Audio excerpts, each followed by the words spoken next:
গাছ থেকে মেহেদি পাতা তোলার মজাই আলাদা, যেটা টিউব মেহেদি বা অন্য কোনো মেহেদিতে নাই, কোনো হেনা পেকেও নাই।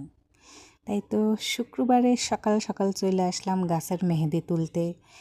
তার সাথে দেখেন আমার আরও কয়েকটা মেহেদি গাছ, একটা না তিনটা গাছ আমার।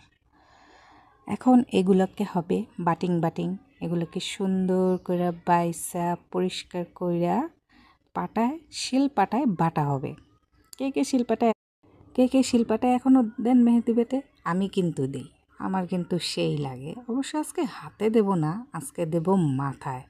অনেক দিন চুলে মেহেদি দেওয়া হয় না, আজকে সুযোগ বুঝে কাজে লাগাই নিলাম সুযোগটারে। শুরু হয়ে গেল বাটাবাটি। বাটা যেমন ভালো লাগে, কিন্তু এর মধ্যে কষ্টও আছে। তারপরও হাতে মজাই আলাদা, নিজের হাতে কাজ করার সুখই অন্যরকম। এটা অবশ্য সবাই বোঝে না, যাক যারা বোঝে না সেটা তাদের ব্যাপার, আমারটা তো আমি বুঝি। শেষ হয়ে গেল আমাদের বাটাবাটি, খুব সুন্দর মিহি করে বেটে নিলাম, হাতও লাল হয়ে গেছে। এখন সবার আগে মোহাম্মদের মাথায়